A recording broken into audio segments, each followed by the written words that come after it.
नमस्कार, आप देख रहे हैं वीआईपी न्यूज। आपके साथ मैं हूं सुरभि तिवारी। 3 बजे की 3 बड़ी खबरों से आपको रूबरू कराते हैं। पहली खबर होगी जो सीबीआई जांच की मांग लगातार चल रही है कि रूपा तिर्की का मामला जो गुत्थी अभी तक उलझी हुई है उसे सुलझाने की कोशिश के लिए अब सीबीआई जांच की मांग हो रही है। अब देखना यह होगा कि इसमें क्या सीबीआई जांच होती है या नहीं होती। वहीं दूसरी बड़ी खबर होगी मधुपुर से। मधुपुर में दरअसल रोजा एक शख्स ने रखा था और ऐसे में वो कंपाउंडर के पद पर वो कार्यरत था, लेकिन उस पर पुलिस ने पहले तो उसे उसके जहां पर कार्यालय बताया जा रहा था वहां से उसे उठाया गया, उसके बाद से उसके साथ मारपीट भी की गई।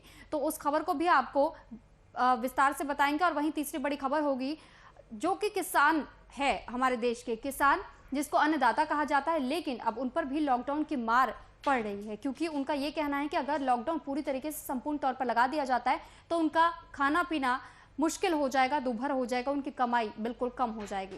तो ये रहेंगी 3 बड़ी खबरें जिसका हम विस्तार से चर्चा करेंगे और आप तक पहुंचाएंगे। तो फिलहाल एक नजर सुर्खियों पर।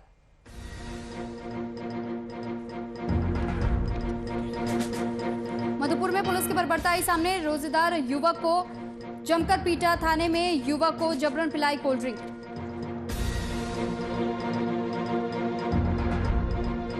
रूपा तिर्की की आत्महत्या पर राजनीतिक सियासत जारी। आत्महत्या को लेकर उठे सवाल, मामले में सीबीआई जांच की मांग।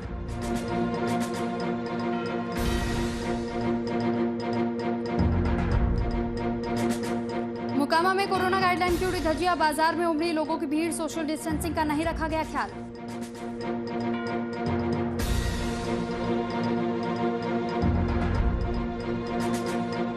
समस्तीपुर में चलाया गया चेकिंग अभियान। लॉकडाउन का उल्लंघन करने वाली 6 दुकानों को किया गया सील। लोगों से की गई गाइडलाइन पालन करने की अपील। और अब खबरों का रुख करते हैं तो साहिबगंज के महिला थाना में पदस्थापित थाना प्रभारी रूपा तिर्की की आत्महत्या ने पूरे राज्य में सनसनी फैला दी है।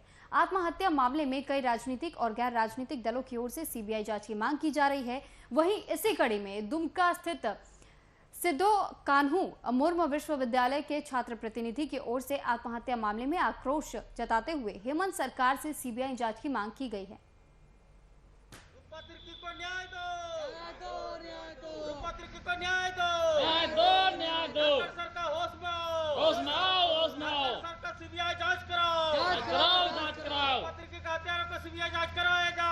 लोगों ने जिस तरह से मीडिया न्यूज़ के माध्यम से हम लोगों को जो जानकारी हुई, हमारे रूपा तिर्की जो हमारे एक साहिबगंज महिला थाना में पदस्थापित थानेदार थी, उनको जिस तरह से हत्या कर दी गई है या उनको आत्महत्या कहा जा रहा है, लेकिन आत्महत्या तो नहीं, वो हत्या कर दी गई है। और मैं यही आश्चर्य हूँ, मैं सरकार से, हमारे झारखंड सरकार हेमंत सोरेन से मैं यही उम्मीद करना चाहता हूँ, आज हमारे प्रशासन खुद सुरक्षित नहीं है तो हमें आम जनता सुरक्षित किससे रहेंगे। हमें आज भय होने लगी है, इसलिए आज हमें हर आदमी को, हर जन को डर लगने लगा है कि एक दरोगा के साथ इस तरह की घटना घट सकती है तो हमें किस तरह की सुरक्षा हो सकती है। रूपा तिर्की को न्याय दो। साथ फोन लाइन पर जुड़ चुके हैं आनंद। जानकारी चाहेंगे आपसे कि रूपा तिर्की की जो आत्महत्या और हत्या को लेकर के गुत्थी उलझी हुई है, आखिर ये गुत्थी कब तक सुलझने की उम्मीद जताई जा रही है? सीबीआई जांच को लेकर के क्या कुछ अपडेट्स हैं? जी सुरभि, आपको बता दें कि साहिबगंज में जो 2018 बैच की पुलिस अवर निरीक्षक, महिला पुलिस अवर निरीक्षक रूपा तिर्की, जो कि काठीटांड रांची की रहने वाली थी, उनके सरकारी आवास पर उनका जो शव बरामद किया गया जी। तो जो association, Jharkhand police men's association की टीम और स्थानीय पुलिस प्रशासन की टीम ने जो मिल करके वहां जांच किया तो उनके अनुसार प्रथम दृष्टया ये आत्महत्या का ही मामला लग रहा है। लेकिन जो वस्तु स्थिति है, जो देखने से लग रहा है और जो परिजनों का जो आरोप है, उसके हिसाब से कहीं ना कहीं ये जरूर है कि बहुत सारे शक के और भी दायरे बढ़ते जा रहे हैं। तो ये और आगे विस्तृत जांच का विषय है। अब आगे हायर अथॉरिटी अगर इस विषय को लेकर के जांच करे तो दूध का दूध और पानी का पानी हो जाएगा। जी सुरभि। ठीक, लेकिन सवाल तो ये भी इसमें उठ रहे हैं कि अगर एक महिला जो कि अब वर्दी धारक थी, लेकिन एक ये कहा जाता है कि ट्रेनिंग के वक्त में ही उन्हें इतनी सीख दी जाती है, उन्हें इतना मजबूत किया जाता है, तो ऐसे में ये कदम क्या आत्महत्या करना वाकई सही कहलाया जा सकता है? क्योंकि अगर ट्रेनिंग के वक्त में इतना मजबूत उन्हें बना दिया जाता है और वो मानसिक तौर की हम बात करें या फिर शारीरिक तौर की बात करें, दोनों ही तरीके से मजबूत बनाया जाता है, तो ये एक ऐसा कमजोर दिल वाला फैसला वो कैसे ले सकती हैं? मैं वही बता रहा हूँ सुरभि की ये बहुत सारे ऐसे हैं कि इनका शक का दायरा काफी बढ़ते जा रहा है। बहुत सारे ऐसे सवाल हैं जो रूपा अपने पीछे छोड़ करके गई हैं।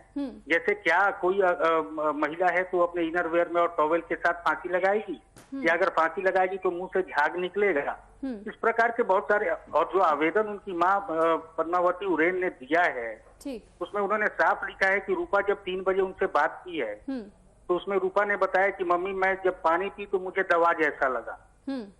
तो ये तो बहुत सारी बातें उन्होंने ये आवेदन भी दिया हुआ है। आवेदन आप दर्शकों को दिखा सकती हैं सुरभि, उसमें आवेदन में ये साफ है। तो ये बहुत सारी बातें हैं। परिजनों का अपना एक आरोप है, पुलिस अपने स्तर से जांच कर रही है, पुलिस का अपना एक जांच करने का अलग तरीका होता है। लेकिन मामला जो है वो अगर वरीय जांच हो, सुपीरियर अथॉरिटी अगर इस पे जांच करे तो शायद आगे सामने मामला जो दूध का दूध है और पानी का पानी है वो सामने आ जाएगा। ठीक है आनंद, लेकिन कहा तो ये भी जा रहा था कि जैसे झारखंड में अब तक सीबीआई जांच नहीं की जाती है क्योंकि इस पर एक तरीके से सरकार ने ही रोक लगा रखी है, लेकिन ये जो केस अब सामने आया है क्योंकि आदिवासी बहुल एक तो इलाका था जहां पर ये हत्या या आत्महत्या जो भी अभी तक गुत्थी बनी हुई है इसको सुलझा पाना मुश्किल हो रहा है, लेकिन जो सीबीआई जांच की मांग की जा रही है, लगातार सोशल मीडिया पर भी ट्रेंड करवाया जा रहा है, इसको लेकर के क्या फैसला आ सकता है? इसको लेकर कैसी उम्मीदें जताई जा रही हैं? क्या सरकार इस पर विचार विमर्श कर रही है या अभी लंबा समय है?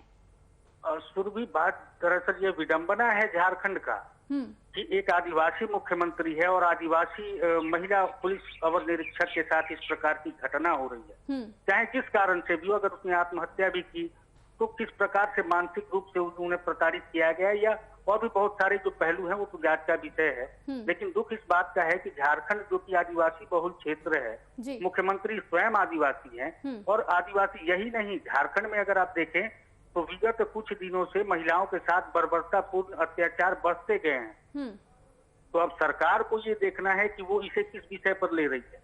क्या वो इसको अगर हायर अथॉरिटी को, तब तो अगर सरकार नहीं दे, सीबीआई जांच नहीं करे, वरीय कोई भी जांच एजेंसी जांच नहीं करे, तब तो इसी तरीके से अंधेर नगरी चौपट राजा टके सिर भाजा टके सिर खाजा वाली बात हो जाएगी। ठीक है, तो लेकिन इसमें जी परिजनों की जब हम बात करते हैं तो परिजन इसी चीज की मांग क्यों करे कि सीबीआई जांच ही इसमें होना चाहिए? क्योंकि हमने रूपा तिर्की के बहन और मां दोनों के ही बयान सुने थे जिसमें दोनों ने ही ये आरोप लगाया था कि उनकी हत्या की गई है, क्योंकि बहन का भी यही कहना था। उन्होंने 3 नाम भी लिए थे, एक जो पॉलिटिकल नाम था, वही दूसरा जो 2 लड़कियां बताई जा रही थी उन्हीं के साथ वो कार्यरत थी।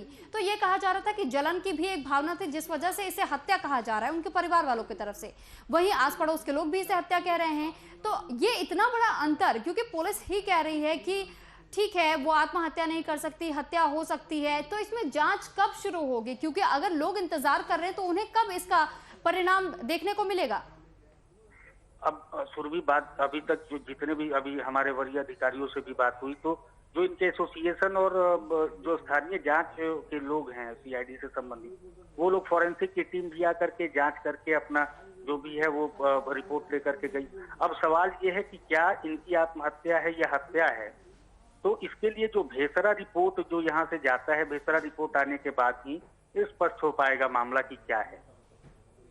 ठीक है, और एक आखिरी सवाल मैं आपसे जानना चाहूंगी कि अभी आपने कहा कि विसरा रिपोर्ट का भी इंतजार कर रही हैं, लेकिन अब जैसे अब यहाँ के लोगों की हम बात करते हैं जब कि एक आदिवासी बहुल इलाके में इस तरीके से हत्या या आत्महत्या मान ली जाती है और उसके बाद से ट्रेंड चला दिया जाता है, यहाँ हेमंत सोरेन से लगातार दरख्वास्त की जा रही है, लेकिन कहीं ना कहीं मूक दर्शक के तौर पर ही वहाँ की सरकारें भी बनी बैठी है। एक और क्योंकि वो तो ये कह रहे हैं कि कोरोना पर ध्यान दिया जा रहा है, लेकिन ये मामला भी तो गौर करने वाला है, इसमें आखिर इतनी देरी बढ़ती क्यों जा रही है? क्या वजह मानी जा रही है? क्योंकि एक जो मुख्य आरोपी बताया जा रहा है उसके ताल्लुकात पॉलिटिक्स से हैं इस वजह से, या फिर कोई और वजह है? बहुत सारे पहलू हो सकती हैं सुरभि। रसूख वाले लोग कहीं ना कहीं तो अपने रसूख का उपयोग प्रयोग जिस प्रकार से हो मामला दबाने के लिए या उसको हाईलाइट करने के लिए करते ही हैं। तो ये अभी कहना कोई भी चीज बहुत जल्दीबाजी होगी, क्योंकि जब तक कोई भेसरा रिपोर्ट या सटीक जानकारी नहीं आ जा रही है तो कुछ कहना जल्दबाजी होगी। तो देखें सरकार क्या फैसला कर रही है, क्या सरकार के कानों तले जू रेंग रहा है या नहीं रेंग रहा है। कोरोना तो मान लीजिए कि एक ग्लोबल पेंडेमिक है, उसे झारखंड भी अछूता नहीं है और भी सारे लोग अछूते नहीं है, लेकिन जो स्थिति है वो कहीं ना कहीं अपने आप में बहुत सारे सवाल छोड़ के जा रही है। सरकार को सोचना चाहिए कि सरकार आगे इस पे क्या स्थिति बना रही है, किस प्रकार से काम कर रही है। आनंद जी, वही अगर हम बात करते हैं कि आपने अभी बताया कि अभी तो बहुत से ऐसे तथ्य सामने आने बाकी हैं और ये गुत्थी उलझती ही चली जा रही है। सीबीआई जांच की मांग की जा रही है लेकिन उसमें भी विलंब देखा जा रहा है। कोरोना तो चल ही रहा है, लेकिन जब हम बात करते हैं आदिवासी बहुल इलाकों के बारे में, क्योंकि यहाँ पर अगर आदिवासी समाज के लोगों को और आगे बढ़ाने की कोशिश की जा रही है राज्य सरकार की तरफ से, लेकिन वहीं पर अगर इस प्रकार की खबरें सामने आती है, यहाँ पर 2 से 3 नामों का खुलासा भी होता है, तो क्या उन 2-3 लोगों को बुला करके पुलिस थाने में उनसे पूछताछ की जाती है या फिर केवल परिवार वालों से पूछताछ हो रहे हैं और आवेदन भरवाए जा रहे हैं? जी, जो स्थानीय टीम बनाई गई है, डीएसपी राजेंद्र दुबे की अध्यक्षता में एक टीम बनाई गई है जिसने ज्योतिष्ना महतो और मनीषा कुमारी को करके थाना में इस विषय को लेकर के पूछताछ की है और पूछताछ के दौरान उन्होंने जो भी बात अपने सामने बताया वो पूरा जानकारी उन्होंने दिया। चलिए ठीक, जी सुरभि, ठीक, बहुत धन्यवाद आनंद आपका तमाम जानकारी हम तक पहुंचाने के लिए। तो रूपा तिर्की का मामला अब लगातार और उलझता चला जा रहा है, क्योंकि अभी ये कहा जा रहा है कि इस मामले में और कई तथ्य हैं जिनका खुलासा होना बाकी है। लगातार पुलिस की तरफ से भी कोशिशें जारी है, पूछताछ हो रही है लोगों से, आसपास के लोग हो चाहे परिजन हो, और जो जिन 3 लोगों का नाम सामने आया यानी कि पंकज मिश्रा, ज्योत्सना और मनीषा, तो ये वो 3 मुख्य नाम है जिसका उजागर किया गया था रूपा तिर्की के परिवारजनों की तरफ से। अब इसके बाद से इन पर भी असमंजस ये देखने को मिल रहा है, क्योंकि जो पंकज मिश्रा का नाम है वो राजनीतिक रूप में बेहद मुखर नाम माना जाता है और ऐसे में जो बाकी 2 लड़कियों के नाम जो बताए जा रहे हैं वो सहयोगी बताए जाते थे रूपा तिर्की के, लेकिन ये कहा जा रहा था परिवार वालों की तरफ से कि इन्हें पहले से ही एक जलन और ईर्ष्या या द्वेष की भावना थी उनके मन में, क्योंकि रूपा तिर्की ने अपने काम का दमखम दिखाते हुए बहुत जल्द ही उन्हें प्रमोशन भी दे दी गई थी, उन्हें क्वार्टर भी दिया गया था और यही वो मुख्य वजह बताई जा रही थी जिसकी वजह से इनके सहयोगी में जलन की भावना थी। लेकिन अब ये देखा जा रहा है जिस तरीके से सीबीआई की जांच बिठाई जाने की बात कही जा रही है इस केस को लेकर, क्या सीबीआई जांच होती है या नहीं ये तो वक्त बताएगा।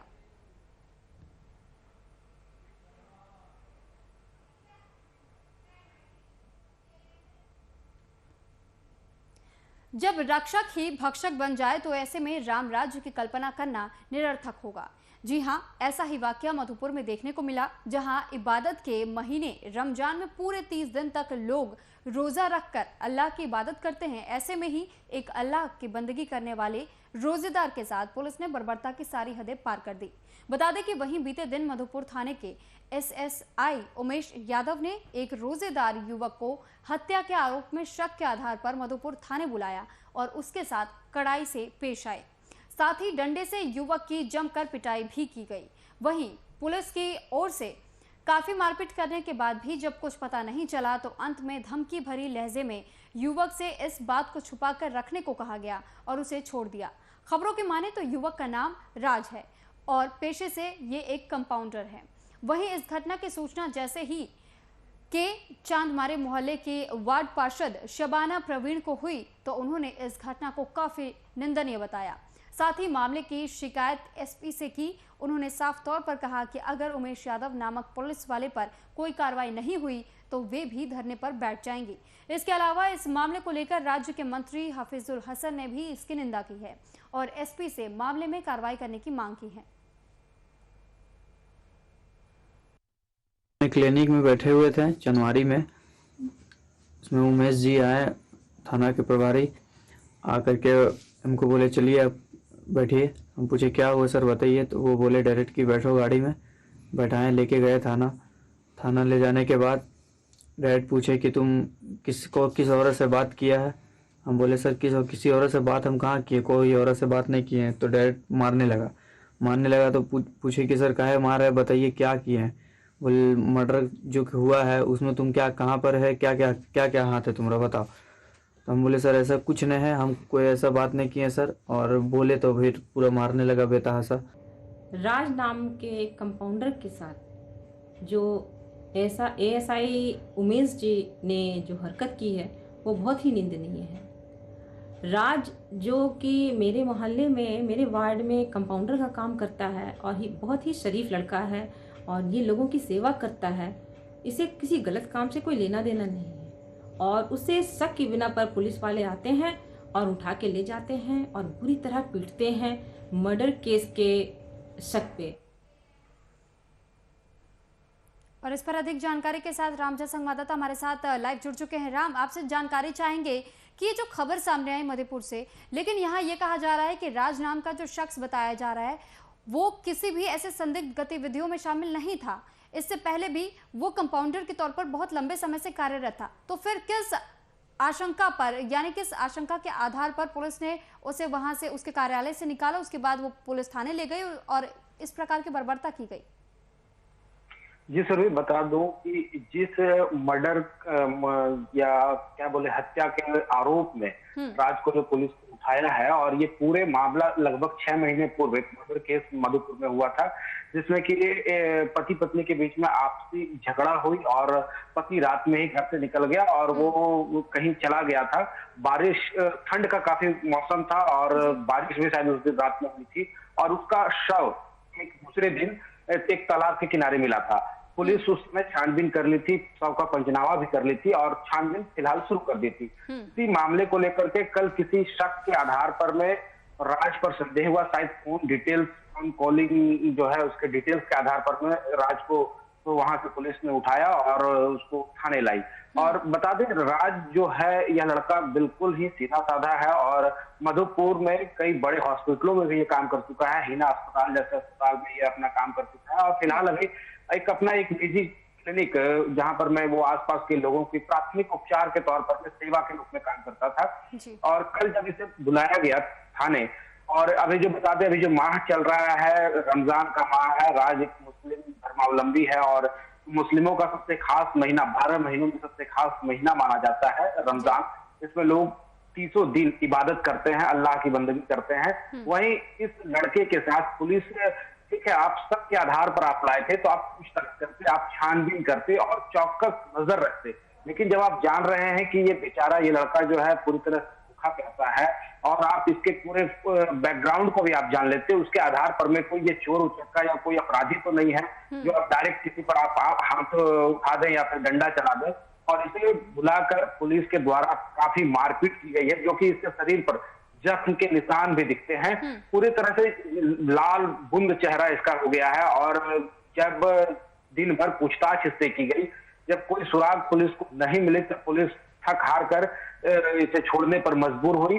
और लास्ट छोड़ने टाइम भी पुलिस को जब डर हुआ कि अब अगर ये बाहर जाएगा तो ये मामला हाई प्रोफाइल हो जाएगा, और ऐसे में पुलिस ने उसे फिर धमकाया, फिर डर उसके अंदर पैदा की कि अगर इस बात को तुम कहीं बोलते हो तो फिर तुम बच कर रहना। लेकिन राज जैसे ही आया वो तो डरा सहमा था ही, लेकिन उससे जब नहीं रहा गया, वो ऐसी परिस्थिति में उसके बगल में ही बताया जा रहा है पुलिस की तरफ से ये जो सख्त रवैया अपनाया गया और इस तरीके से अब इसकी निंदा भी की जा रही है, लेकिन इस तरीके से क्या किसी भी इंसान को वो ऐसे ही किसी के कार्यालय से निकाल कर पुलिस थाने ले जा करके, मात्र वो भी शक के बिना पर, इतना टॉर्चर कर सकते हैं? और अगर टॉर्चर करते हैं उसके बाद से इसकी कंप्लेन आगे की जाती है तो ऐसे पुलिस वालों के खिलाफ क्या कार्रवाई की जाती है? बिल्कुल बिल्कुल, इसी मामले को लेकर के जो वार्ड पार्षद है सरवाना परवीन और यहाँ के अभी हमारे जो स्थानीय विधायक सूबे के मंत्री हफीजुल हसन साहब काफी वे आक्रोशित हुए और उन्होंने साफ तौर पर एसपी को फोन करके इस घटना की निंदा की है और कहा है कि जो भी दोषी पुलिसकर्मी है या जो लोग ऐसा किए हैं उनके खिलाफ कार्रवाई होनी चाहिए। लेकिन वहीं एसपी ने तुरंत कार्रवाई की है, सोपोज किया है, जो उमेश यादव नाम के जो एएसआई हैं उन्हें सोपोज किया गया है। अब ऐसे में बता दें, पुलिस ने ये पता नहीं क्या आपसी रंजिश है या क्या दुर्भावना से प्रेरित होकर के पुलिस ऐसा काम की है, ये समझ से परे है। लेकिन बता दें कि अभी 1 सप्ताह पूर्व ही उसी जगह पर जहां पर मैं राज का क्लिनिक है, उसी से 10 कदम आगे एक ठीक शाम में 6 बजे डकैती की घटना घटी है, लेकिन पुलिस का हाथ खाली है।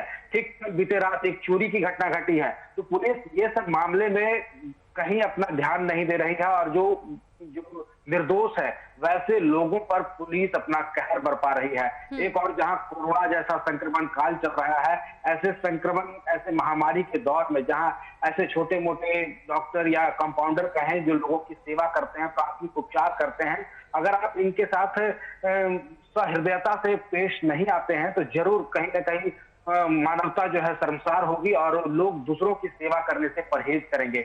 बिल्कुल कहीं ना कहीं पुलिस की जो ये कार्यशैली है, इस पर में लोगों ने भी काफी आरोप लगाया है कि पुलिस की ये कार्यशैली बिल्कुल ही गलत है।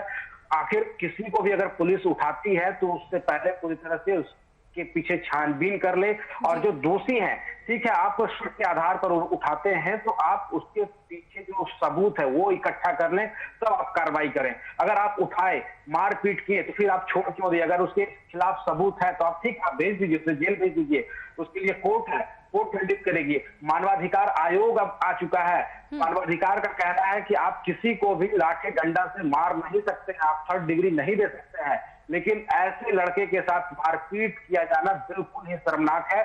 और पुलिस की कार्यशैली पर तमाम मधुपुर के लोग भी प्रश्न चिन्ह उठा रहे हैं कि आखिर पुलिस ऐसा क्यों कर रही है। चलिए ठीक, बहुत धन्यवाद राम आपका तमाम जानकारी हम तक पहुंचाने के लिए। तो रोजेदार युवक को जमकर पिटाई का जो मामला सामने आया था, अब इस पर निंदा भी की जा रही है और साथ ही साथ सवाल भी खड़े किए जा रहे हैं कि आखिर इतनी बर्बरता करने का हक किसने दिया पुलिस को।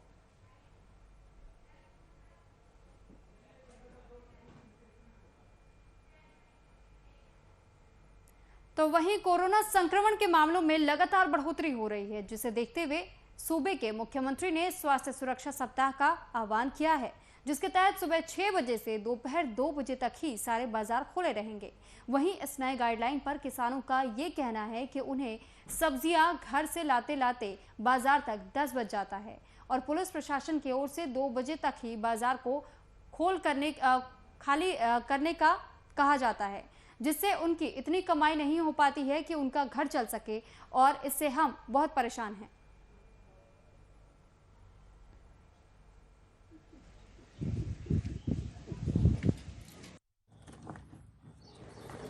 परेशानी तो ये हो रहा है कि हम लोग सब्जी जो उगा रहे हैं, पानी का समस्या ही गर्मी में हो रहा है।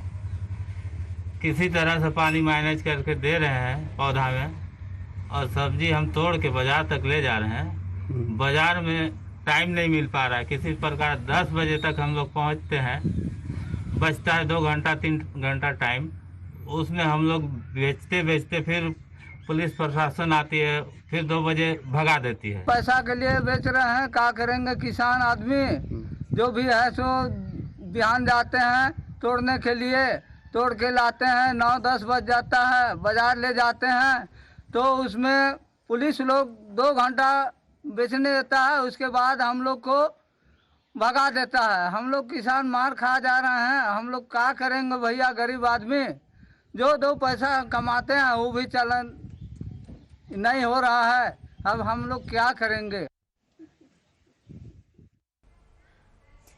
और इस पर अधिक जानकारी के साथ संवाददाता रांची से करिश्मा सिन्हा हमारे साथ लाइव जुड़ चुकी हैं। करिश्मा, जानकारी चाहेंगे आपसे कि इस वक्त जब ये कहा जा रहा है कि 2 बजे तक बाजारों को शटडाउन करना है, तो ऐसे में किसानों को भी खासा दिक्कतों का सामना करना पड़ रहा है।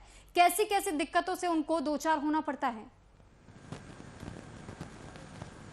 जी सुरभि, देखिए, अगर बात यहाँ की राज्य सरकार की करें तो राज्य सरकार हर प्रयास कर रही है जिससे यहाँ के जितने भी जनता है वो सुरक्षित रहे, लेकिन कहीं ना कहीं किसानों को काफ़ी दिक्कतों का सामना करना पड़ रहा है।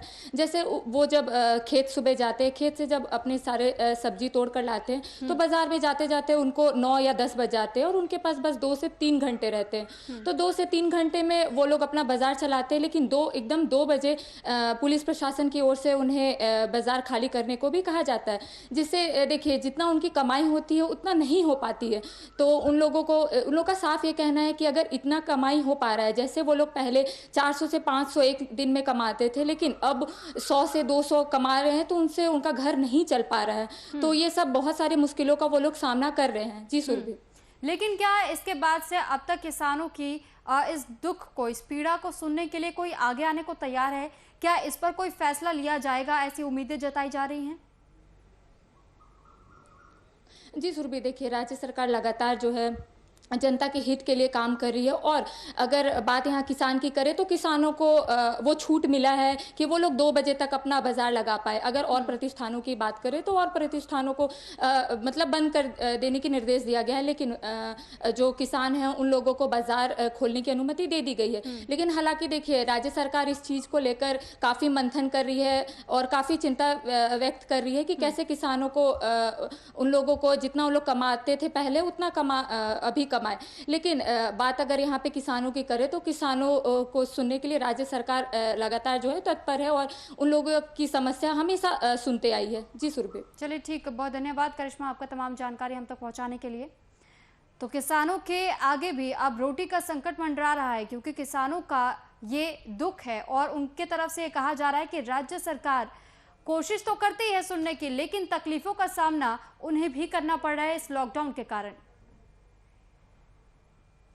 तो ये थी 3 बजे की 3 बड़ी खबरें। पहली खबर जो आपने सुनी कि रूपा तिर्की मामले में लगातार सीबीआई जांच की मांग तेज हो रही है। वहीं दूसरी खबर जो बेहद बड़ी इस वक्त मानी जा रही है, क्योंकि रोजा रखने वाले एक शख्स पर बर्बरता की गई पुलिस की तरफ से। अब इस पर कंप्लेन भी की गई है। अब देखना यह होगा कि इस पर क्या एसपी या एसएसपी जो हैं वो इस पर सुनवाई करते हैं या नहीं। और वहीं तीसरी बड़ी खबर थी कि किसानों पर जिस तरीके से लॉकडाउन की मार झेलने को देखी जा रही है, क्योंकि उन पर भी अब रोटी का संकट मंडराने लगा है। वो अपनी शिकायतें लगातार कर रहे हैं राज्य सरकार से कि वो दिन की जो कमाई कर पाते थे उसमें अब वो गुजर बसर नहीं कर पा रहे हैं। तो ये 3 बड़ी खबरें जिससे हमने आपको रूबरू कराया। फिलहाल इस बुलेटिन में इतना ही। आप बने रहिए वीआईपी न्यूज़ के साथ। नमस्कार।